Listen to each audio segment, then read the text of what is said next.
Chapter 4: The Outer Changes. The changes you will see in your world over the next several decades will be a blend of free will and predestiny. To accurately predict the future requires an understanding of the predestined framework upon which the world of free will is built. It also requires the insight to recognize the limits and boundaries of free will and just how much you as humans on Earth influence the preordained events. We in this channel are attuning ourselves to the collective vibration of humanity, and we see the three dominant timelines spoken of earlier in this book. Our prophecy has changed very little since the predictions put forth in our previous transmission, Earth Changes in 2012. Below, we will detail some of the aspects we might not have adequately explained prior to now, along with some additional details based on the changes that have taken place in the years since the publication of the previous book. To accurately see what is unfolding for the future, it is important to first take a non-distorted look at what is taking place now in your world, since the changes are already underway. This channel feels strongly that the most valuable information should be new, fresh and up-to-date, rather than a rehash of old reliable methods and practices. Of course, ancient traditions do have their place, but the world is changing very fast and you need to stay on the cutting edge of what is happening, so this is our goal in presenting this information. Unless you have been living in a cave, you have no doubt noticed that both natural and man-made disasters have increased several-fold over the past few decades. In addition, hardly a day goes by when there is not some new revelation about the corruption and decay of one or more of your so-called cherished and hallowed institutions of government and finance. In other words, many people, companies and organizations that used to be considered rock solid and full of integrity are being revealed as corrupt or full of scandal. The underlying, and overlying, soul message here is for each human soul to learn how to go within and rely on inner guidance, rather than outer authority. For the lightworkers, this is much easier than for the general populace. All of you have grown up with an explicit understanding that there are experts in every field that will give you reliable and accurate information.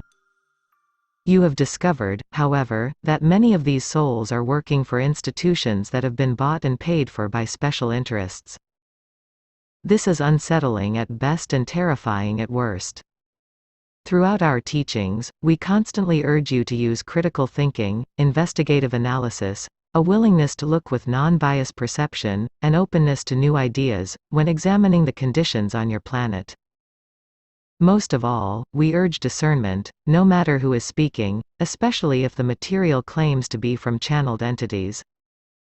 Because the information in this book is a blend of the channel's higher self and our group soul complex, it may be a bit more comprehensive and easy to understand than some channeled work, but that does not automatically make it more accurate.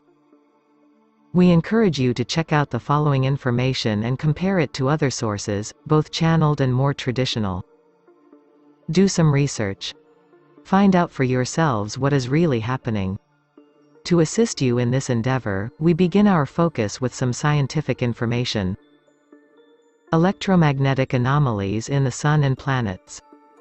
Let us start with an assessment of the electromagnetic anomalies occurring in this part of the Milky Way galaxy as a result of the galactic shift.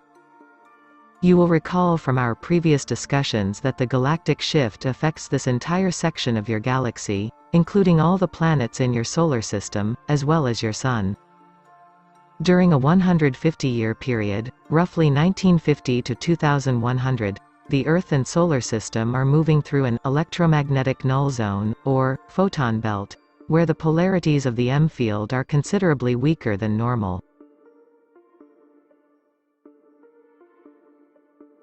At the time of this writing, 2017, your scientists were noting some very erratic behavior on the part of your Sun. The last active Sun period was more active than usual and lasted longer than normal, well into 2013 and 2014. Over the last 3 years, the Sun's period has been unusually quiet, more so than normal. One thing the so-called experts all agree on is that the Sun's magnetic polarities are weakening, as are the Earth's.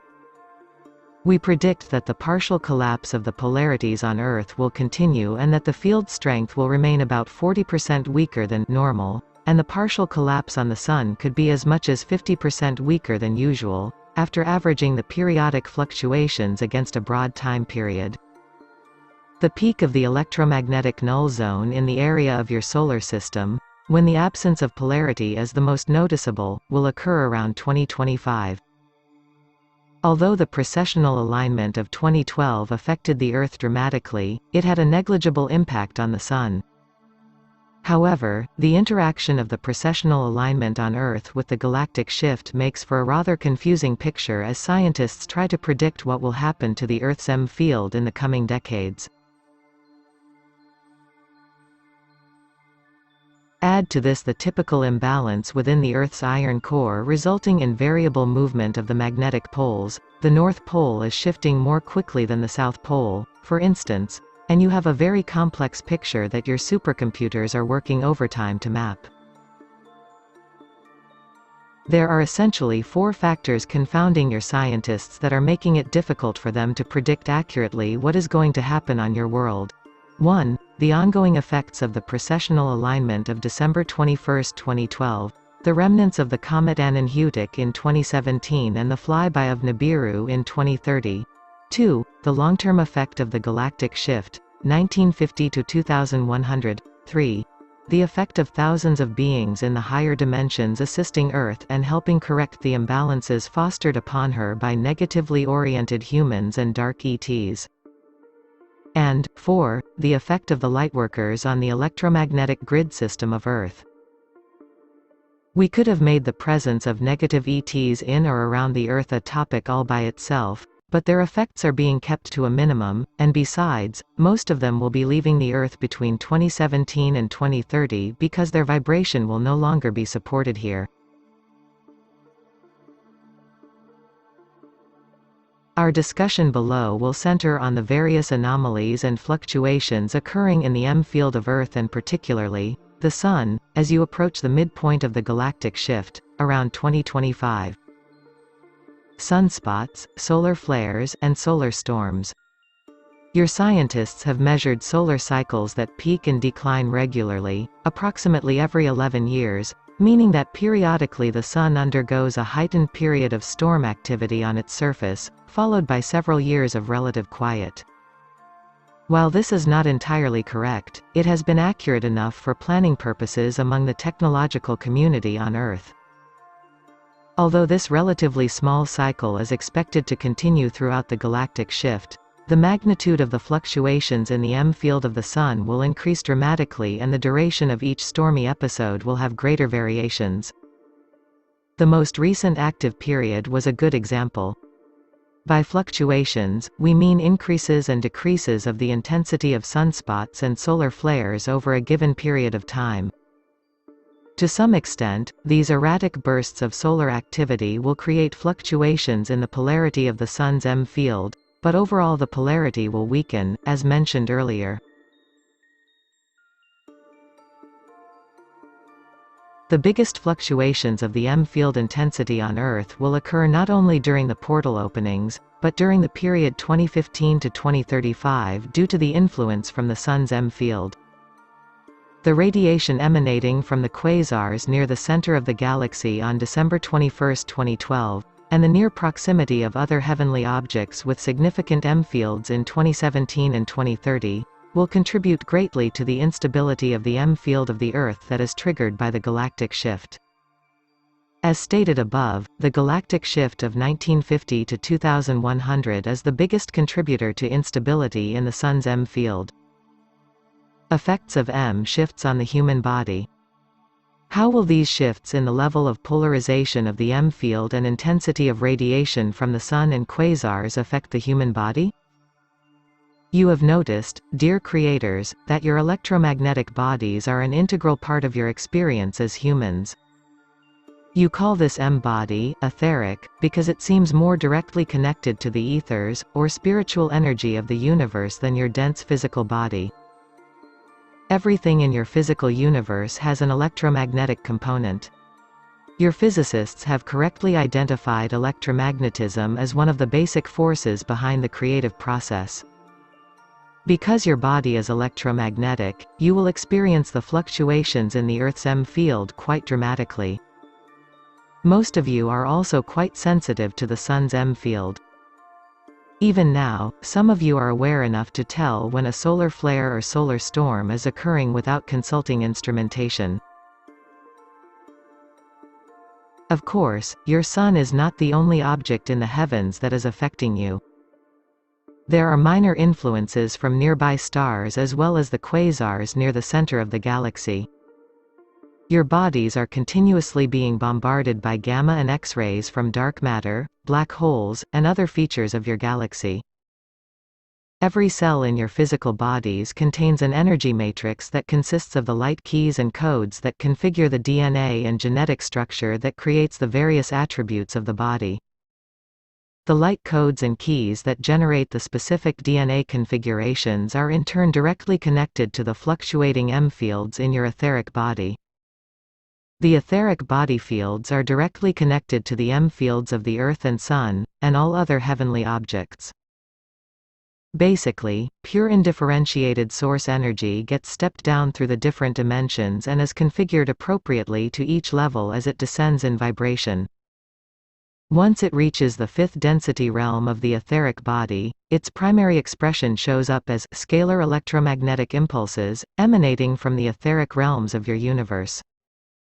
In this case, the fifth density aspect of your Sun emanates these energies into the fifth density Earth and is then stepped down into the fourth and third densities of your planet.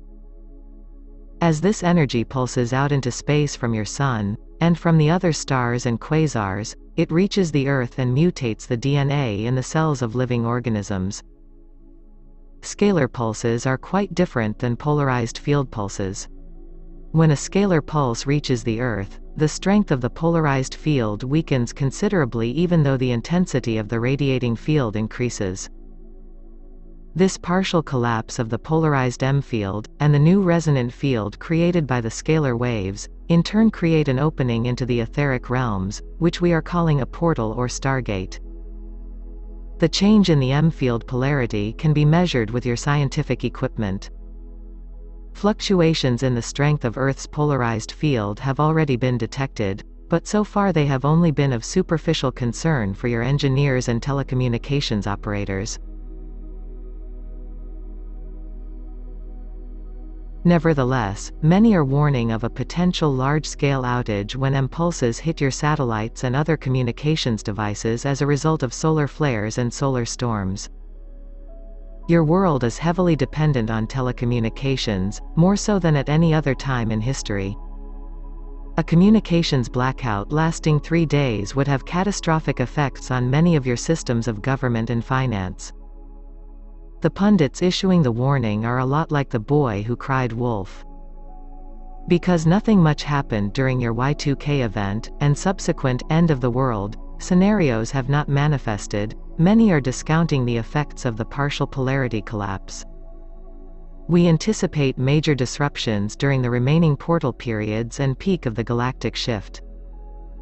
The magnitude of the fluctuations in the polarized field during the portal openings will be quite significant, and these changes will be augmented by the galactic shift. From now until about 2025, the overall polarization of the EM field will be decreasing. Within that general decrease will be sharp spikes as the remaining portal shifts are added to the mix. When the polarized field partially collapses and the scalar electromagnetic impulses take over, the lack of polarity with increased scalar energy opens a partial, zero-point field within all EM systems that are in the path of the event.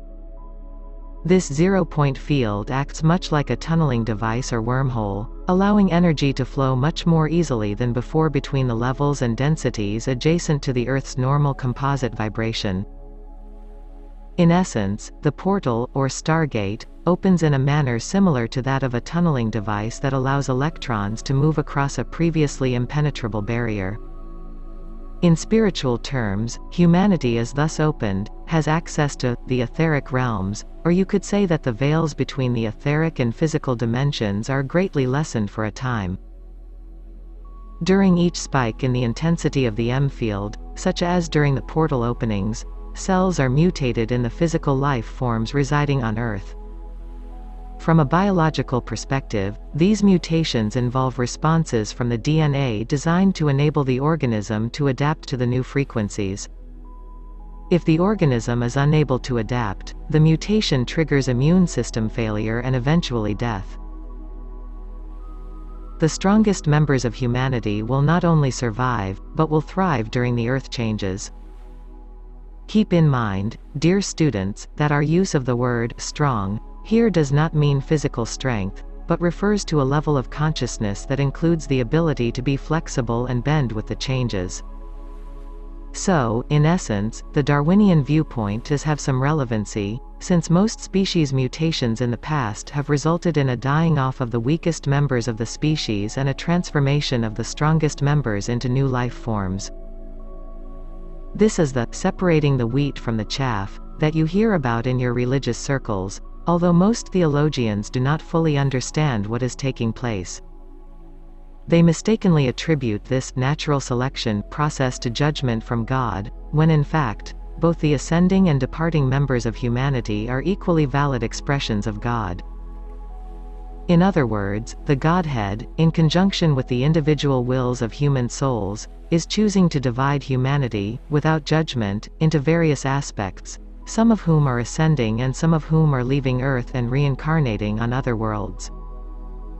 In Chapter 3, we detailed the preparations necessary for souls who wish to remain with the Earth and go through ascension. Despite the opportunities presented by the zero-point openings, there is no actual deadline among currently incarnated souls for deciding which path to take, but the longer you sit on the fence, the harder life is going to get. Notwithstanding the above, since December 21, 2012, virtually no souls vibrating at third density have been allowed to incarnate on Earth, so in a sense you could say there has been a deadline for incoming souls.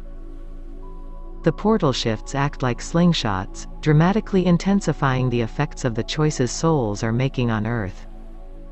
This often manifests as no longer being able to tolerate anything that is out of alignment with your own true path.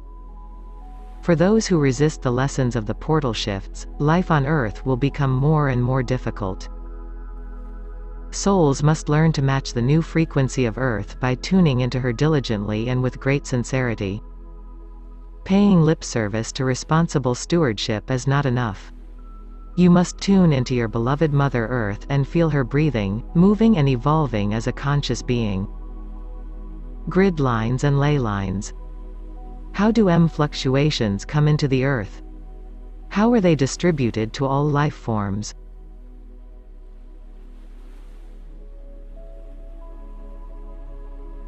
Not all beings on Earth receive equal doses of M energy from the Sun and stars. Often, the location and placement of organisms is a major factor in deciding how much radiation gets absorbed.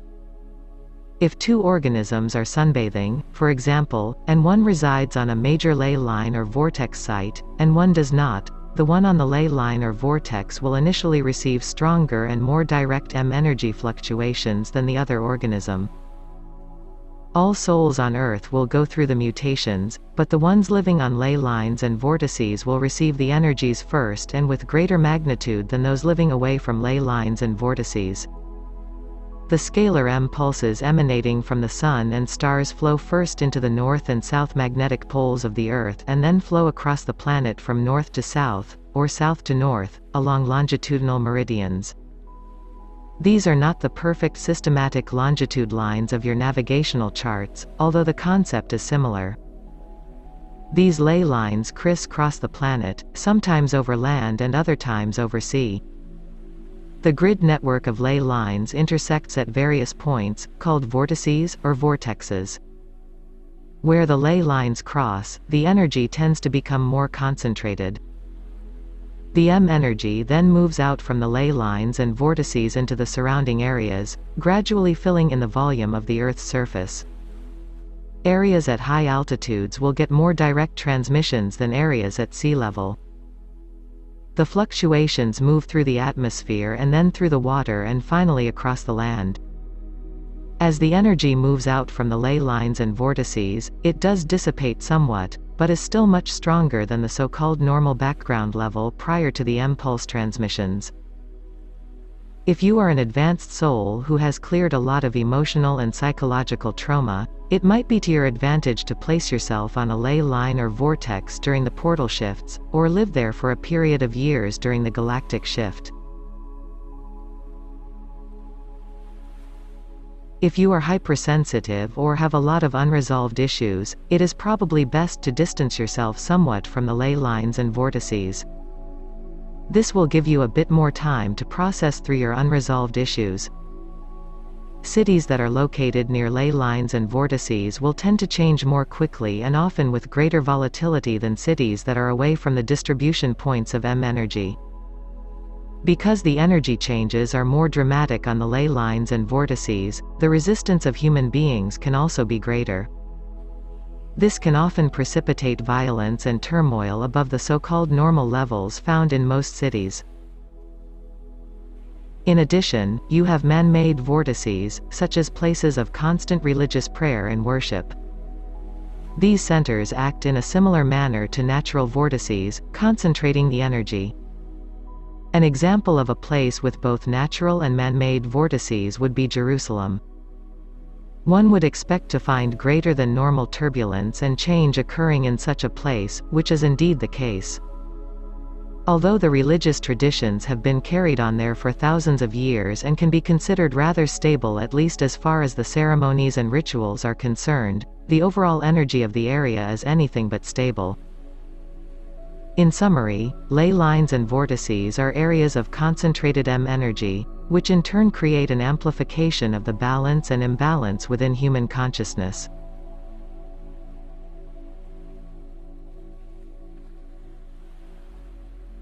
How a vortex is experienced depends a great deal on your state of consciousness.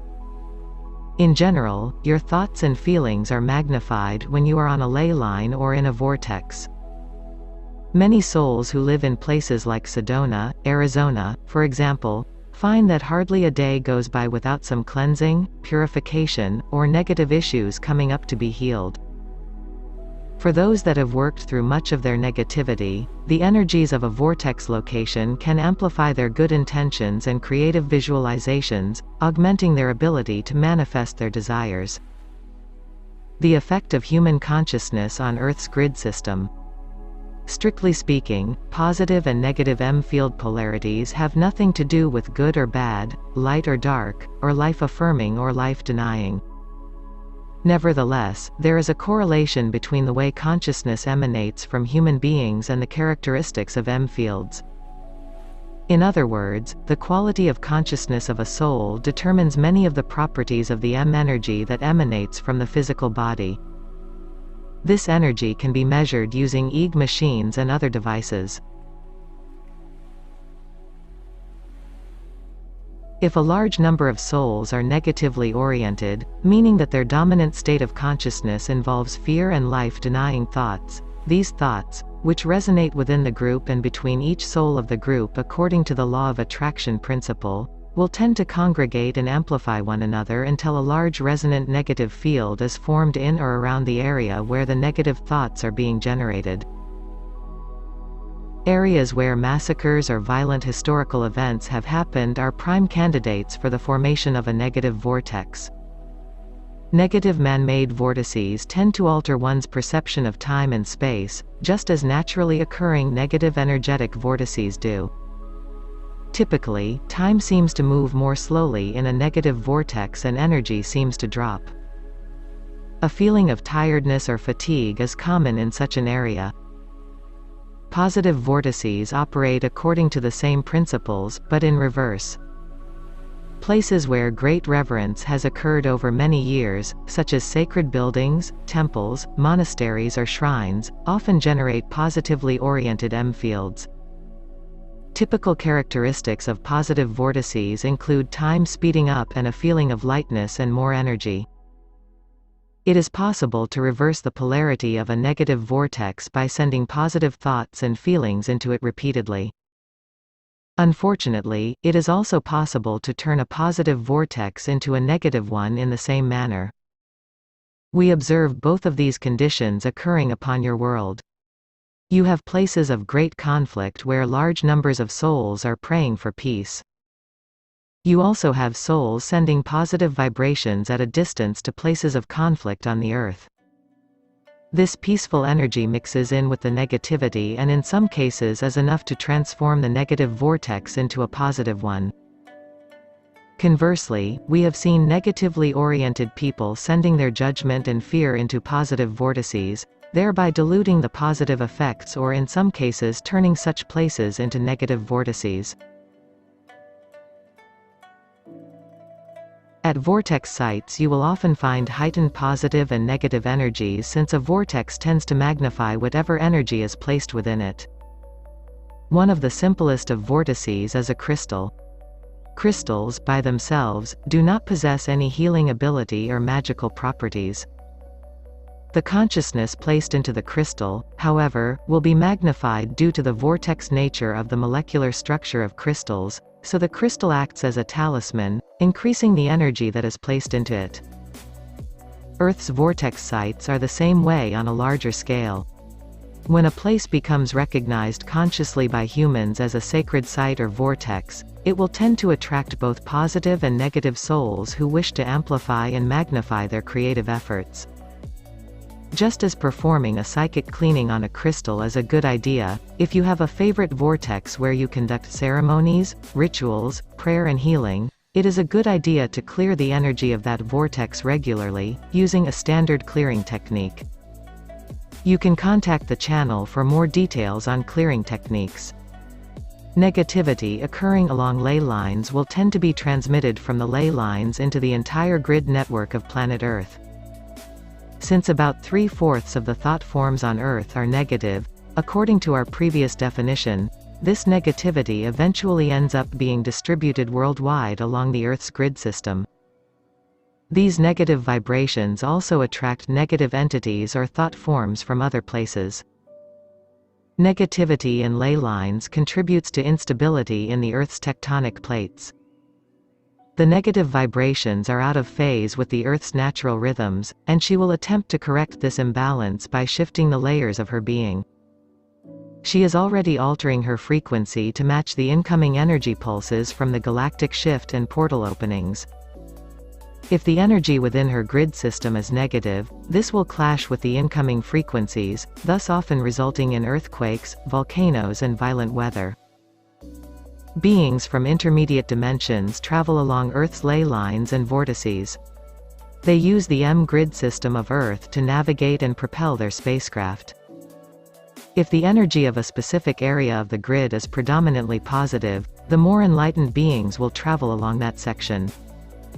If the energy is predominantly negative, you will get the darker ET races to navigate there. The Arcturians are the primary volunteers for clearing the grid system, ley lines and vortices of planet Earth. This is a huge undertaking and they are kept quite busy, due to the tremendous amount of negativity that finds its way into Earth's field. In addition to the Arcturians, various Pleiadian and Sirian factions are also assisting, though they are supervised by the Arcturians. Balancing the grid system of Earth is not easy. It requires diligence, patience, and an understanding of human free will. It is not as simple as just beaming positive energy into a negative place, because changing the energy of a vortex or ley line must be done in such a way as to not violate the free will of the human souls who are sending energy into that place. Generally, grid work intervention is carried out when it has been determined that leaving humanity to its own devices would result in catastrophic earthquakes, volcanoes and storms capable of jeopardizing the well-being of every soul on the planet. If the state of the Earth's grid system is such that all of humanity is endangered, then the Arcturians and their assistants are authorized to use their advanced technologies to help restore balance. The actual process of balancing the grid system is a bit like the technique of acupressure on the human body. Divine energies are beamed into problem areas using a combination of technology and consciousness. One of the Pleiadian factions assisting with the grid work has adopted a method of helping to trigger awakening of human souls, which has been allowed by the Arcturians and Councils of Light. That method is to leave behind field imprints in the form of sacred images and symbols, known as crop circles, in fields of wheat and other grains. Approximately 80% of the crop circles that appear in the fields of farmers were created by the Pleiadians. The other 20% are created by humans and other ET groups acting as copycats, imposters or hoaxers. You can determine which circles were created by the Pleiadians because the crop will be turned and twisted in a clockwise direction if energy is being inserted into a ley line or vortex, and counterclockwise, anti-clockwise, if energy is being removed from the vortex or ley line. The human hoaxers do not possess the technology to create these swirls in the crops in a neat and perfect manner. The strongest ley lines and vortices are along the longitudinal lines and intersection points that roughly converge near the location where you began your time measurement system, Greenwich Mean Time in London. This is why a large number of crop circles appear in the fields of England. An additional strong ley line runs through Egypt, the Middle East and Israel. Due to the mostly desert nature of that region and often inappropriate patterns of energy for introducing symbolic communication, crop circles are rarely created along the Middle East ley line. Additional strong ley lines can be found along the Ring of Fire region, western North and South America, extreme Eastern Asia, Polynesia and Indonesia, and the Aleutian region of Alaska and Siberia. Some details on interventions by various galactic groups. The tireless work of the Arcturians and their assistants has helped Earth avoid many of the previously prophesied cataclysms, but due to the large number of negatively oriented souls on Earth, it is not possible to prevent all of Mother Earth's corrective actions. Our group complex, along with the Arcturians and various other councils of light, make regular determinations as to where and when to direct our preventive energies. Often, we allow earthquakes and volcanoes to occur. Sometimes we are able to redirect earthquakes farther out to sea away from populated areas, or reduce the magnitude of large earthquakes, or even out the pressure inside the Earth's crust to prevent certain volcanoes from erupting. Our intention is to keep earthquakes in populated regions of the world below 8.0 on your Richter scale. So far, most of the larger earthquakes have been successfully moved offshore. In 2011, an earthquake and tsunami caused the destruction of some of your nuclear facilities in the country of Japan. This was allowed to happen because the radiation levels released were not sufficient to endanger all life forms on Earth, and our various groups determined that allowing this cataclysm might send a strong message to those in the nuclear industry that it was time to develop safer ways of producing and delivering energy. Since the destruction of the nuclear plants, we note that a few souls employed in that industry have heeded the warning, while the majority has not. It is important to note that none of us in the higher realms ever intentionally cause a disaster on your Earth. In addition, we regularly intervene in the affairs of negative ETs when their actions threaten the entire life cycle on Earth. As stated previously, we keep our intervention to minimal levels and rarely prevent man-made disasters, even when it is obvious to our detection systems that a disaster is about to occur. In a few rare cases, we will warn you prior to the event, but for the most part, you are allowed to continue messing up your planet as long as there are still safe places for the Lightworkers.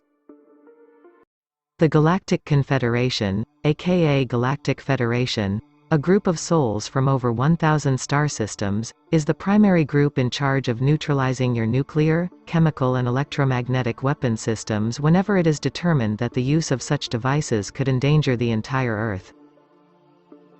They have already intervened on 5 different occasions when it appeared likely that you would destroy yourselves with nuclear weapons.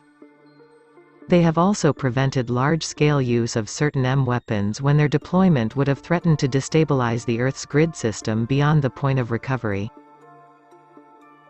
There have been a couple of interventions in your weather modification programs when the methods being employed threatened the stability of your atmosphere. Contrary to popular belief, however, chemtrails, aerosol spraying of chemicals into your atmosphere to control weather, generally do not significantly impact areas thousands of miles away from the area of application. Chemtrails for purposes of warfare or biological population control are not perfected to the point where large-scale intervention is necessary. The vast majority of the trails seen in your skies involve ordinary condensation from airplane exhaust. We have contemplated intervention in your genetically modified organisms program and have considered cleaning up some of the pollution from your natural gas wells, but so far these issues have not compromised the Earth sufficiently to warrant completely stopping these programs. Also, it would be difficult to intervene in your biological experimentation without making ourselves obvious to your scientists. We wish to reiterate that we have no intention of revealing ourselves to large numbers of humanity. Only a tiny percentage of souls on Earth are open and receptive to our messages, and even fewer are ready to have spacecraft landing in their front yards. Besides, our group complex has evolved beyond the need for mechanical transport devices. Another reason we are not intervening in more programs is because large numbers of souls on Earth are becoming aware of the inherent dangers in many of your genetic and biological endeavors, and especially, genetically modified organisms. This means you may be able to reverse some of the more destructive programs without our direct help.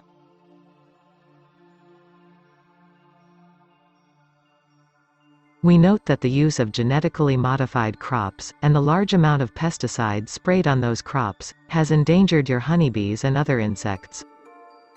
If the bee levels drop below a certain point, a small amount of intervention may be undertaken to ensure that vital crops continue to get pollinated.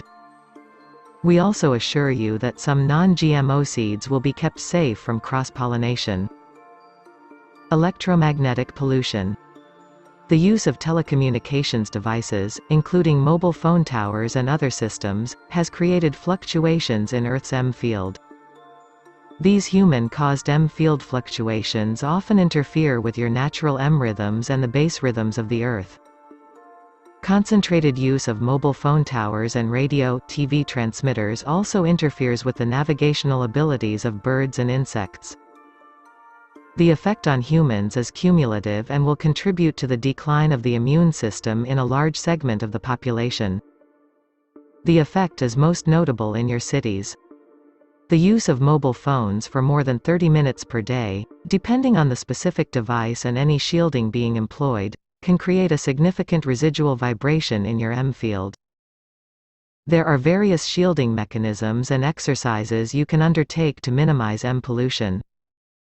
Because it is often difficult to tell how effective a particular shielding device is, the best policy is to spend a lot of time away from crowded, polluted cities. We realize this is not easy, but living in large cities compromises your immune system unless you are already vibrating at fifth density. Even if the city you live in is not considered likely to undergo coastal flooding or major earthquakes, you might consider moving to a less populated area in order to get away from EM pollution.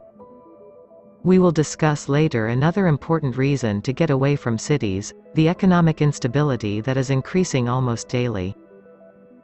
Changes to your climate. Earth's climate is a complex system that is influenced by and from many sources. This includes mountain ranges, oceans and ocean currents, solar flares, positive ions generated by large cities, high and low pressure systems, jet streams and prevailing wind patterns, warm, cold, occluded and stationary fronts, and the overall effect of the Earth's rotation, as well as the tilt of the axis, the seasons. While the effect of EM fields on weather is generally not obvious, there is, nevertheless, a relationship between the two. To go into detail on the relationship between electromagnetism and weather would require a highly technical and extensive discussion, so we will attempt to keep it simple.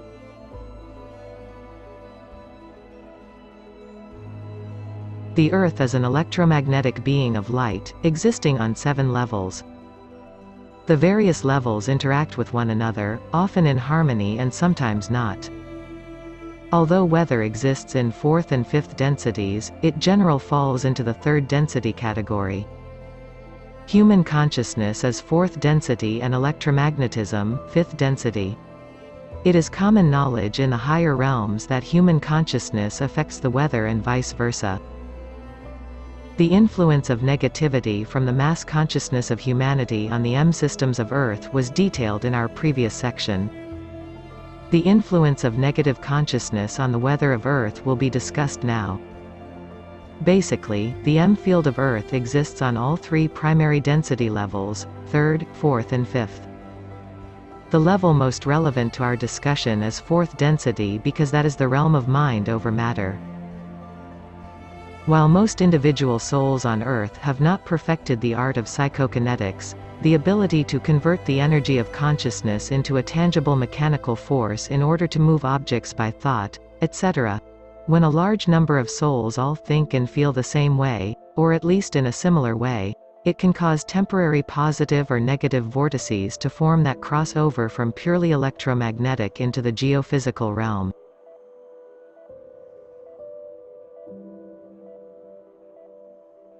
If the predominant consciousness is negative, these vortices will be negative. Usually such negative energy fields interact with weather phenomenon that is already in a state of great fluctuation, such as intense low-pressure systems, hurricanes, cyclones and tornadoes. The imbalances created within the negative vortices of human thought can interact with these weather patterns, enhancing their destructiveness. It is also possible for the collective thoughts of humanity to change the direction of storms, alter the storm track. For example, a few souls praying that a tornado spare their village rarely generate enough energy to make much of a difference. This is due to the unconscious belief in powerlessness underlying prayer in most souls. If a group of highly enlightened souls uses concentrated prayer, the effects can be much more significant.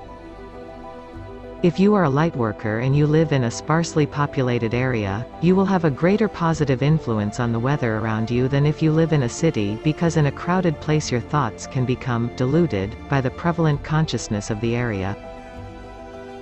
As an aside, there are world-renowned psychics who cannot successfully influence slot machines at crowded casinos or win lotteries due to interference from the thought forms of others. In the case of lotteries, the problem is quite obvious. You may have millions of souls all trying to influence the little colored balls in the tumbler, and all that psychokinetic energy bounces off itself. Nevertheless, there have been a couple of cases where lotteries have been won through psychic means. Returning to our main discussion, while it is not a good idea to assume you can influence the weather directly at your level of evolvement, it is also important not to discount your powerful, spiritual nature. We suggest you go ahead and attempt to influence the weather, but do it carefully. Preface your prayers and meditation with a statement such as, "If it be for the highest and best soul growth, happiness and well-being of the people of this community, I ask that this storm, or earthquake, or volcano, be stopped or steered away from here." Thank you, beloved Mother Earth, for answering my prayer. Know that there are many cases where the souls in an area affected by disaster have a collective agreement to go through that event. One such example was the tsunami of Indonesia in late 2004 that killed over 200,000 people. Most of the souls in that region lived in dire poverty, and a large percentage had basically given up hope of living a meaningful life and fulfilling their soul purpose. Some had come in specifically to learn what it feels like to live in dire poverty, and they had learned all they desired from that experience. Others came in to teach love and compassion to those of greater affluence. This disaster was allowed to happen because of the collective soul agreement, though mostly unconscious, of the people living in that area. For enlightened souls going through that experience, they were either there to assist in the rescue efforts, or they received guidance to move prior to the event. A few souls who were partially awakened may have needed to clear some karma or heal some unresolved emotions and needed an event such as that to help trigger their healing process.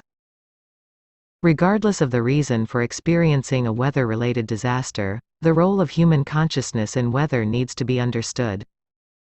Humanity in general has not evolved sufficiently to greatly affect natural events, but a collective effort does make some difference.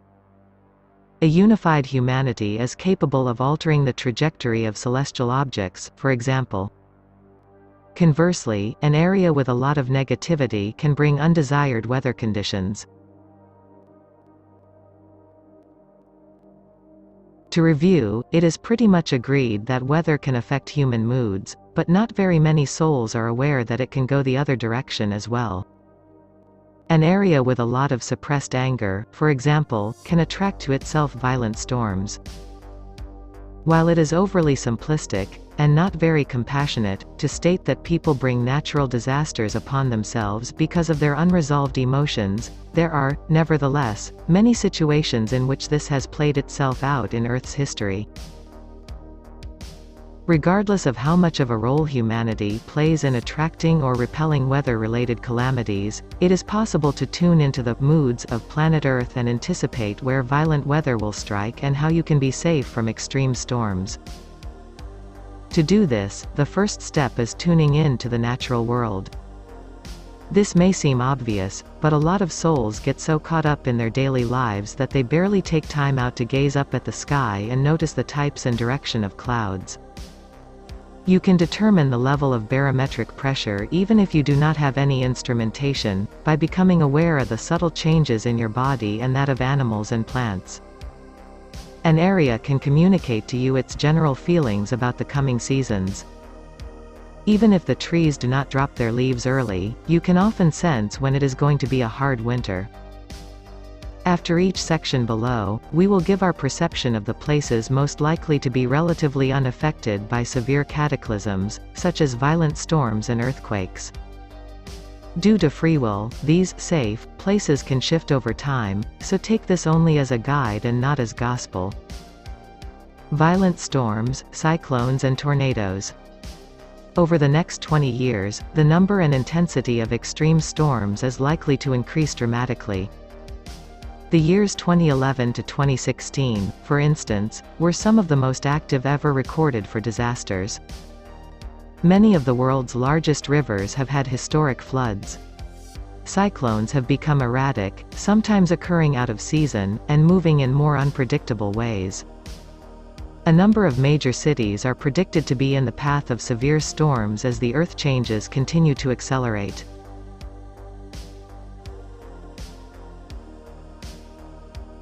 The areas most likely to see violent weather in the years to come are essentially the same places that are already experiencing these conditions, including parts of the Caribbean, Ring of Fire in Eastern Asia, Japan and Indonesia, and Northern Australia, Queensland. Cities in the path of severe weather may include Miami, Florida, Houston, Texas, New Orleans, Louisiana, Tokyo, Japan, Brisbane and Cairns, Australia, and many places in Asia. Populated areas there are too numerous to mention individually. Interestingly, one of the biggest problems facing cities is not severe weather, but drought. This is due to two factors. First, pollution emitted from cities tends to form positive ions, which inhibit the formation of storms.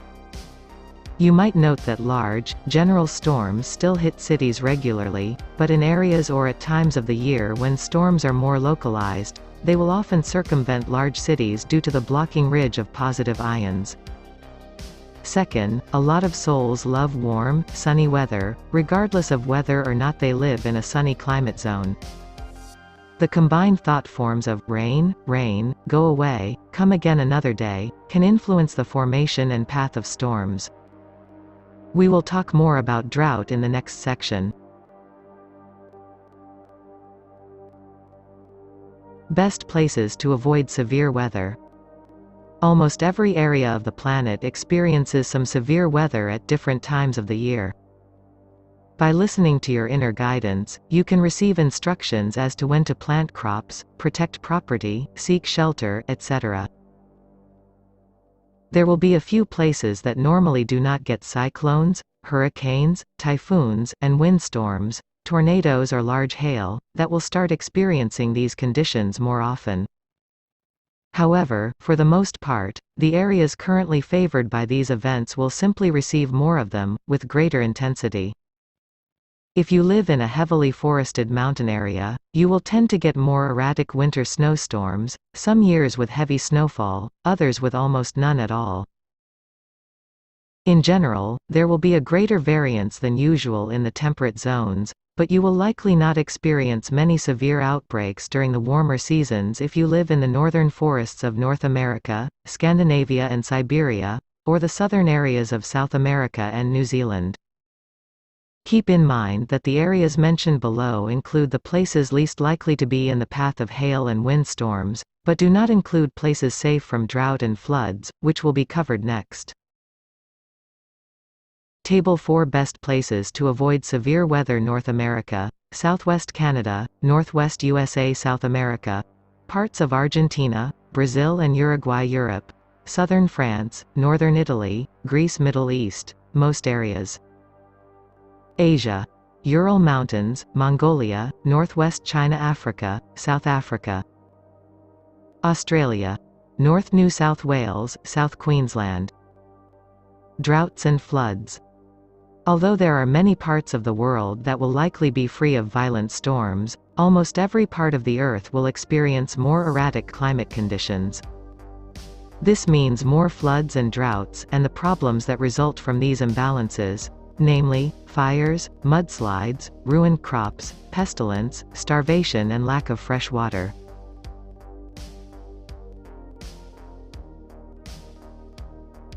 Indirectly, this means more disease. This, coupled with deforestation in some parts of the world, and your continuing emissions of greenhouse gases, will cause an overall rise in temperature. This rise will not be uniform throughout the world, but will tend to exacerbate areas that are already hot. The biggest difference, for those of you taking note of specifics, will be higher nighttime temperatures. In addition to the heat generated by cities, the radiation of heat leaving the surface of Earth after. Although overall levels of precipitation will decrease, storms will become more stagnant due to a weakening of the jet stream and trade winds in some areas. This will cause many storms to last longer and, in the tropics where there is a lot of moisture to work with, will cause heavier rainfall in localized areas. The prospects for another ice age. Some of you have received predictions of another ice age. Paradoxically, the warming and drying of the Earth actually supports unusual cooling in specific areas. There are two main factors determining the harshness of winters in your temperate, populated zones. One is the ocean currents, and two is the position of high-pressure zones in the subarctic regions. We anticipate moderate to severe changes in currents such as the Gulf Stream, and unusual behavior in your northern Canadian high-pressure zones, which will cause countries and provinces bordering the North Atlantic Ocean to have wild fluctuations in temperatures from year to year. Already this is occurring in Great Britain, with generally warmer summers and colder winters in recent years. The complexities of ocean currents and high-pressure systems are too great to detail, but you can expect more extremes in the years to come. Let us repeat our prediction regarding a coming ice age. There are several prophecies that predict a mini or complete ice age within the next several years. We do not see this happening right away, but we do see colder winters in some parts of the Earth due to alteration of ocean currents. Most notably, the Gulf Stream, which keeps the UK moderate in winter, will likely weaken and move, causing much harsher winters in that area. The next significant ice age is likely to be about 500 years from now. The rainfall haves and have-nots.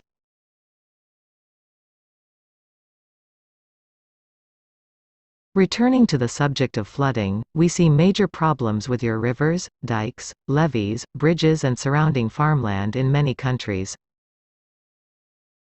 During the spring and summer of 2011, we noted major flooding of your Mississippi and Missouri rivers in the USA, while only 300 kilometers away in the state of Texas, one of the worst droughts in your recorded history was underway. By the end of summer 2011, the heat and drought in the middle of the USA was the worst since the Dust Bowl of the 1930s. In California and many western states, severe drought occurred between 2012 and 2016. You will see more of these disparities in the years ahead. Single storms will dump as much rain as some areas usually see in an entire year. Local places will receive little or no rainfall, while barely 100 kilometers away, locations continue to be deluged. This irregular distribution of moisture will in turn cause difficulties in water supplies. Already, much of the water supply for your major cities is polluted, and this will make things worse. In some places, you have several cities relying on a single reservoir or river, and these reservoirs and rivers are in danger of drying up.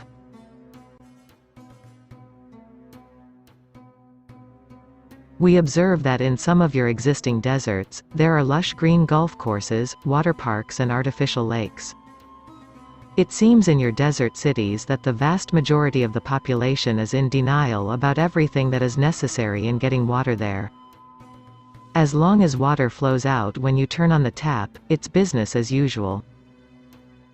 We note that the rivers, dams and canals that are most relied upon by large cities are increasingly becoming a source of water right disputes, particularly in the desert southwest of the USA, as well as in some of the rivers of North Africa. It is estimated by your mainstream engineers that the Colorado River Basin will fail to supply the water needs of Los Angeles, Las Vegas and Phoenix by the year 2030. With significant portions of your agricultural land underwater due to flooding, and rivers and streams drying up a short distance away, your supply of high-quality food and fresh water will continue to erode, pardon our pun.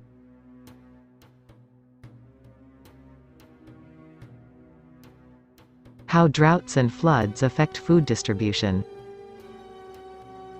In your Western civilizations, and some of your Eastern ones as well, you are heavily dependent on factory farms that ship goods hundreds, if not thousands of kilometers away to central distribution centers.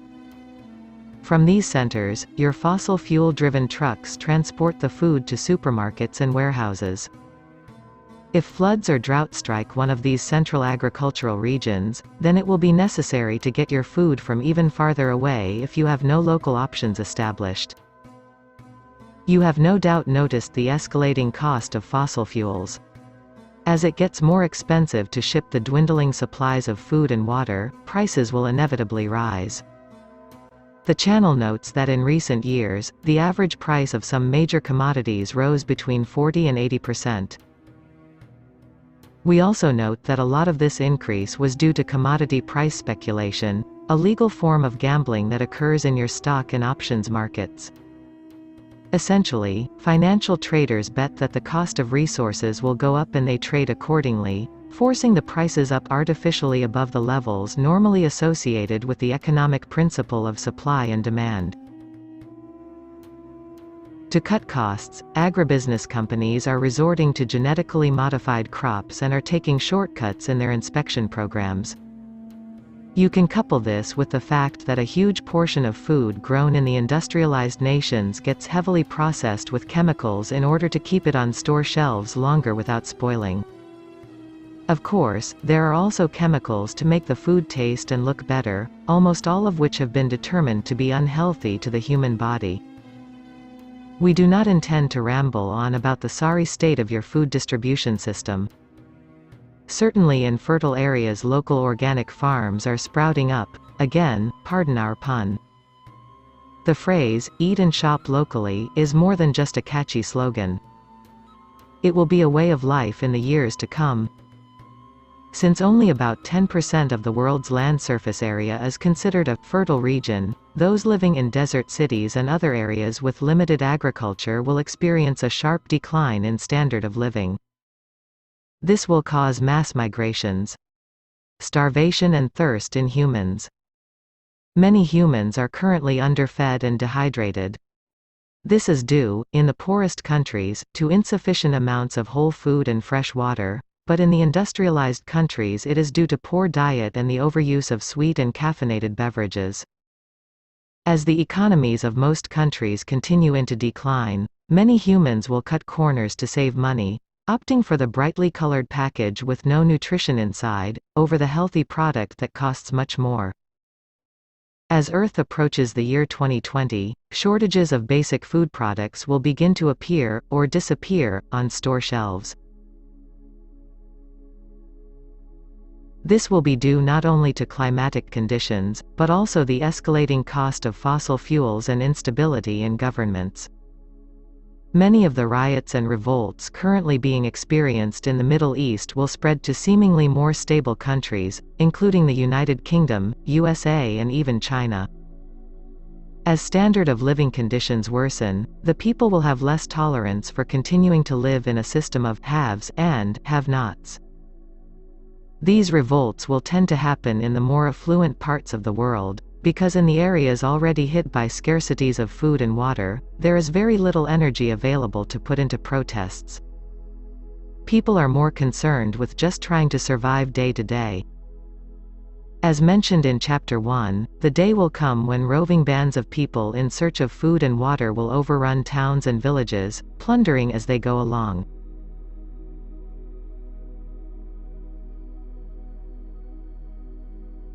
Those communities vibrating at high fourth density and above will not fall victim to humans desperate for survival, because of the principle of psychological invisibility, which was discussed earlier. In some cases, the desperate humans will not even see these enlightened communities, and even if they do, they will be unable to take over and control them due to the difference in vibration between their roving gangs and the lightworkers. Up to 10% of humanity might perish from droughts and floods between now and 2030, or more accurately, from the results of these conditions, pestilence, disease, and the aforementioned political and social unrest. This does not include immune system failure. The actual numbers washed away in a flood, or killed by dehydration in desert heat, will be relatively small.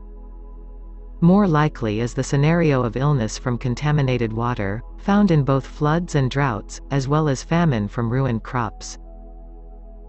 In the table below, you will note that many of the areas predicted to have drought and floods are already prone to these conditions. They will simply experience greater frequency and severity of outbreaks. Table 5 areas predicted for droughts and floods.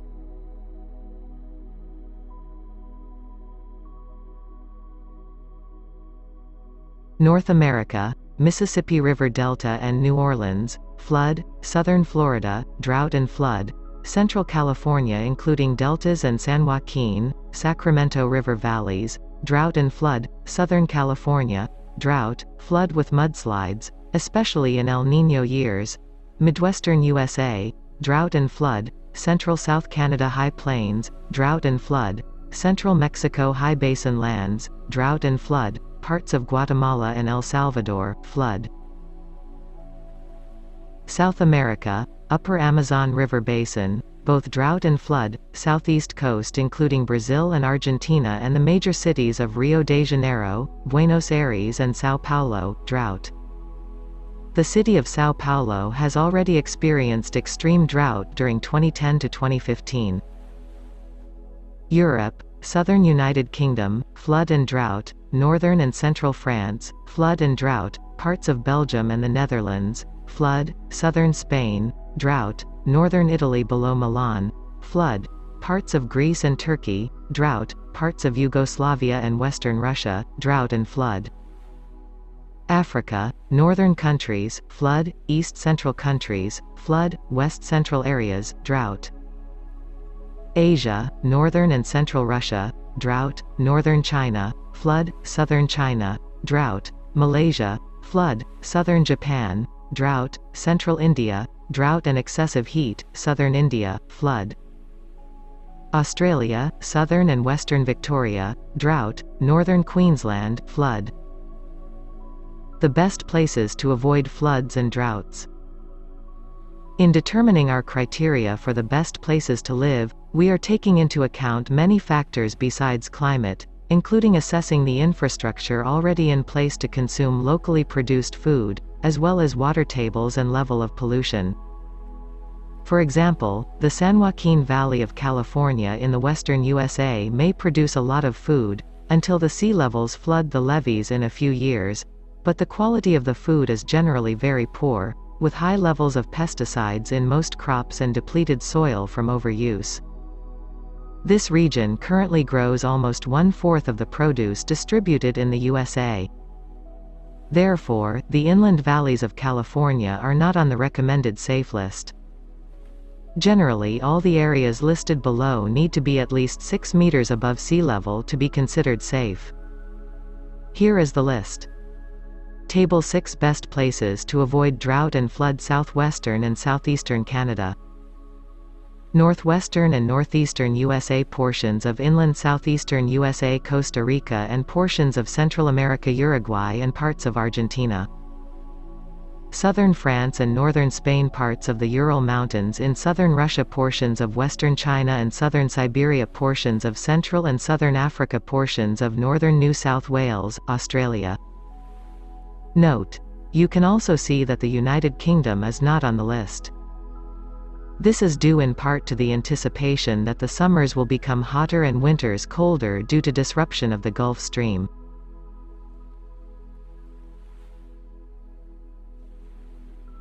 It is also due to soil depletion and overgrazing in some areas of that region. Earthquakes and volcanoes. We mentioned during our discussion of the balancing of negativity in the Earth's grid system that the various groups working with the Earth will do their best to prevent any major earthquakes from occurring in or around major cities. That said, in this section we will discuss the likelihood of major quakes and where to anticipate them. We will then detail the places least likely to experience earthquakes. A certain number of quakes are a normal, natural part of the process of Earth's evolution and can be witnessed as the gradual shifting of the tectonic plates.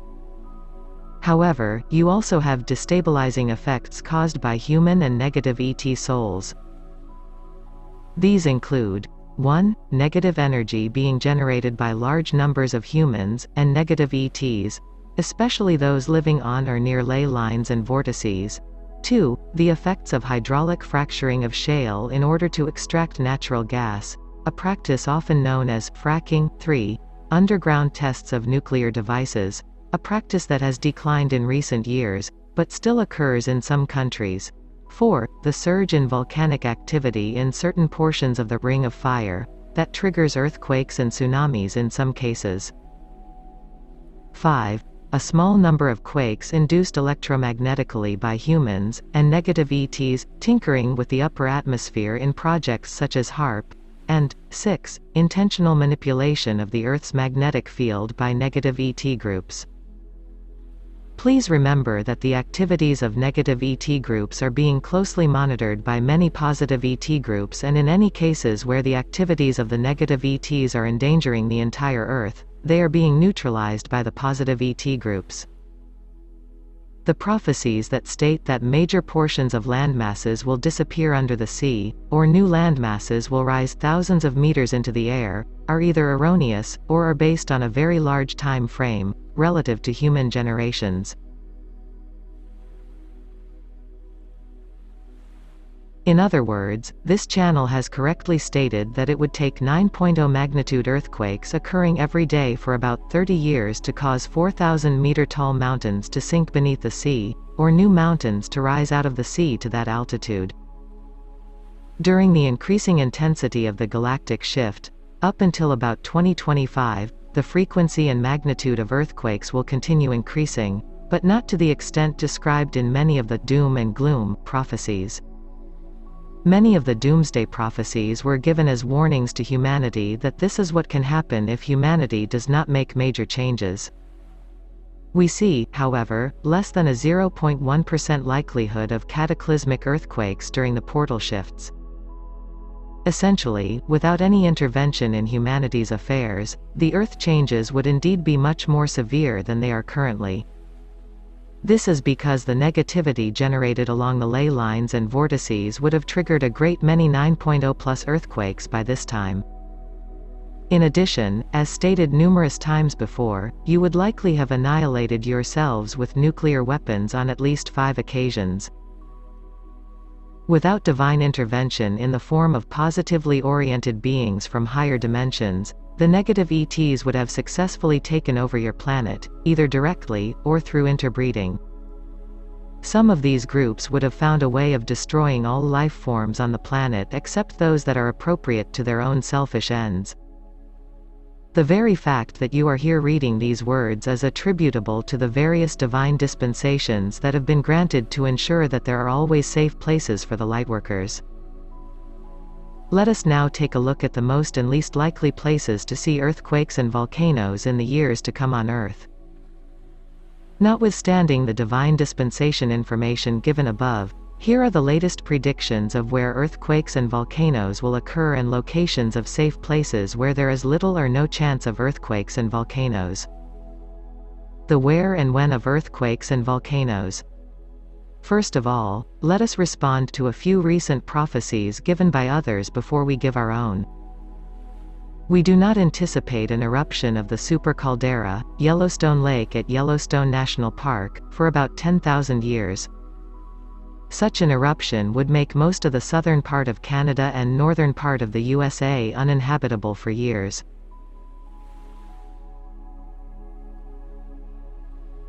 We do not anticipate volcanoes going off to such an extent around the world that it would cause 3 days of darkness, i.e., a nuclear winter syndrome.